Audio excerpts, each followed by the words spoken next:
If I was starting out again in business from zero, this is what I would tell myself. But first, I'm 22, I'm 1 year into business. We did around 45K the past 3 months, two 10K months, and one 20K month. So I'm not saying I know everything about business, not even close. But if you're just starting out, this video might be helpful because sometimes it's hard to resonate with people that makes millions of millions in dollars, and maybe you can find this video helpful. So first of all, find the market people already pay for. And this might sound really obvious, but actually do it. And I will tell you a small story. I was in Bali for 3 months, and there I met a lot of people starting out new businesses, and some of them I couldn't really understand how they would make money. It would be this one software that has like AI, and it was made for like gardeners that want to garden faster and also have this community with this AI, and it was so complicated, and I have never heard of the market of people already paying for this. And I think if you're starting out, just start in the market people already pay in. So like doing SMA, you can still make a lot of money in it. Just doing AI implementations for other businesses. Even course selling if you have a skill that you can actually sell and you're not faking it. And also even dropshipping is still possible. Like actually find the market that people already pay for. The second one, start for free until you are good, and this may take time. This is probably more if you are service based. But what we did, we are an online language course school, and we started completely for free. But we actually had experience, so it only took around 2 weeks until we had enough people asking us for more free stuff that we say we couldn't keep up with the free, so we went paid. But then we were still cheap at the beginning, and we increased the price over time when we were more comfortable that we would get them results. And that covers also number three. I would start low and sell it for more and more and more as you go, because it's way harder to sell a service for 2K a month when you have no experience than to sell a service for $200 a month and then get your way up to 2K. And in my opinion, you will learn faster because you won't use as much time in this phase where you have none or very little clients because you're trying to go paid too quick. It's very logical what you need to do. You need to find the market. I would start for free and increase the price over time. Like, it's very simple. But of course, business is not always easy. And here are some things that helped me along the way with all the mental challenges and all the things that goes on in your head to actually keep me going and keep me pushing to the next level. So number one, paying for advisory help, aka mentor. I don't like the word, but let's say mentor. If you're just starting out, I would just pay for somebody to help you. Like find a guy that has done what you want to do, actually a guy that is pretty good. And yes, it would probably be expensive. The first thing I did when I started in business was I paid 4K for this mentor program half a year. And then 2 months after that, I paid another 5K for another mentor program. And this year in total, I've spent over $18,000 just on advisory help. And I can tell you, things will go so much faster. And also, especially in the start, you don't know what you're doing. Maybe you think you know, like you watch some Hormozi YouTube videos, you watch some business videos, but you don't know what you're doing. Like, just get help, and also it will make you more serious.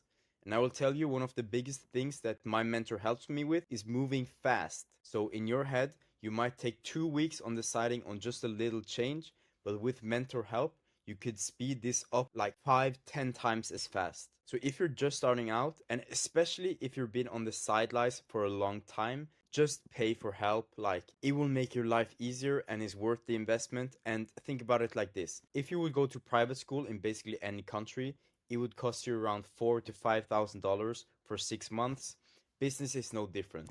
Like, pay the money is for you, you're investing in yourself, and this money you pay will give you bigger returns than you investing it into the S&P 500. And yes, I took the money I paid for my mentors from my investments in the S&P, and I invested it in myself. So I did not have 4K lying around. I had to take it out of my long-term investments, and I'm so glad I did it. Number two, move out of your parents' place. So first of all, when I started out, I moved to another city here in Norway, and then later on, I moved to Bali for 3 months. And I can already say that it's better to switch city in the same country, but it's even better if you can move to a different country.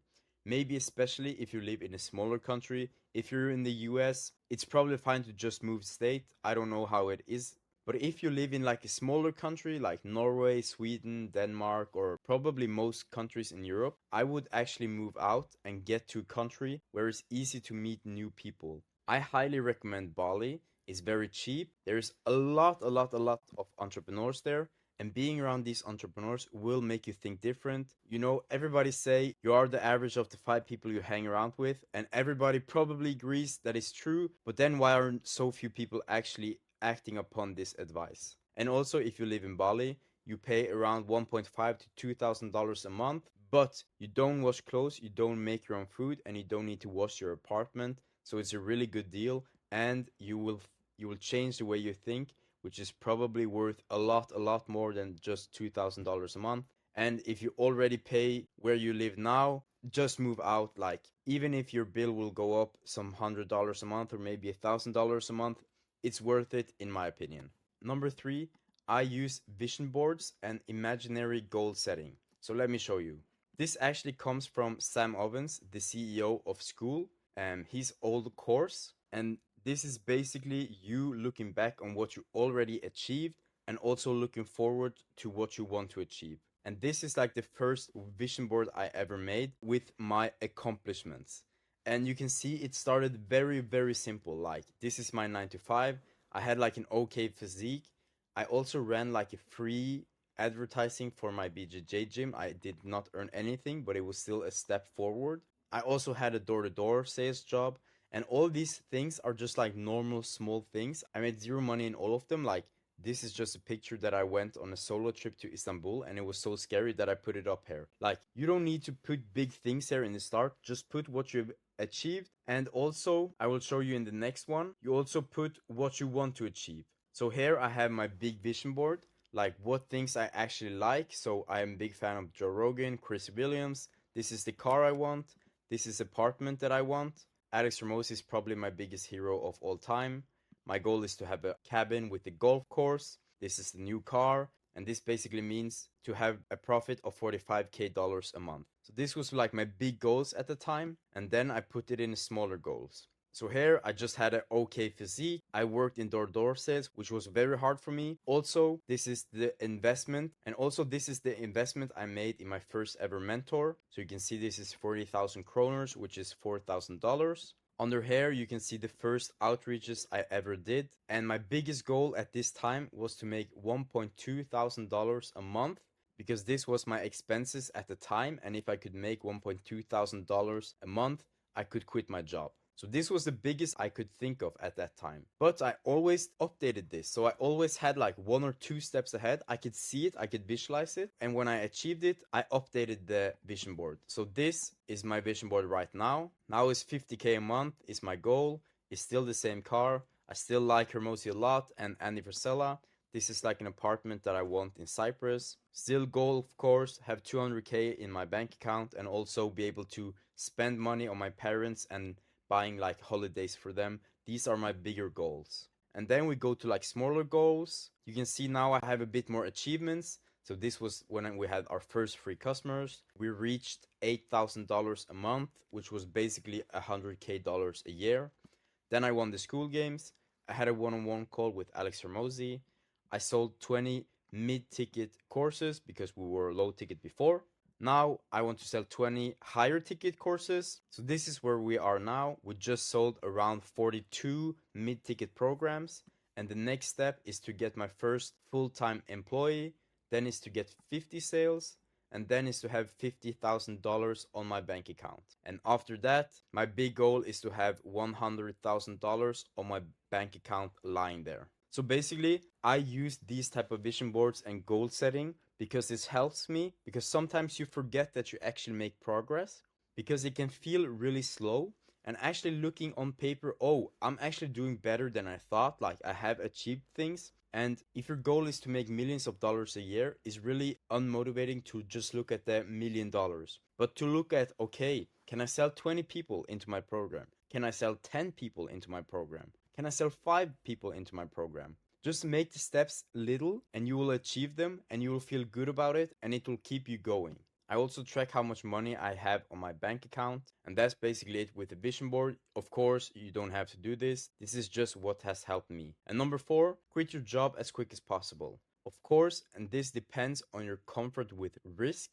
Some people can quit their job really early, and others don't want to quit their job until it's 100% sure that they could keep up the business. For me, I quit my job really early. Basically, the first month I earned enough money to quit my job, which was $1,200. I quit it right away. Mostly because I knew if I would fail, I could just get the job back. And I just hated working at that job. It was like really awful. So I quit really early. But I know personally people that make money online with their own businesses and they still have their full time job because they're afraid of going all in. And I just want to say that you will get 40 hours back a week, but you also will get the headspace to think about your business all the time. So it's actually worth more than 40 hours a week to quit your job. So when you have possibility, I would just quit it. Like nobody builds big things doing a full-time job on the side. Maybe there are exceptions, but in my opinion, quit it as fast as you can, but do it with risk that you're comfortable with.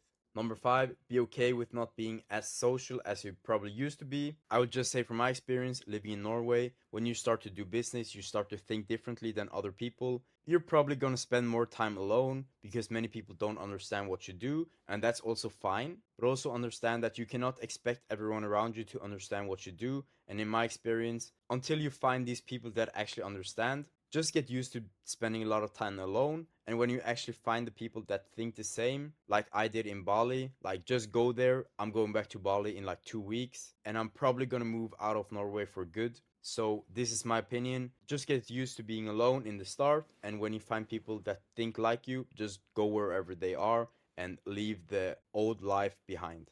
And number six, don't have more than one business.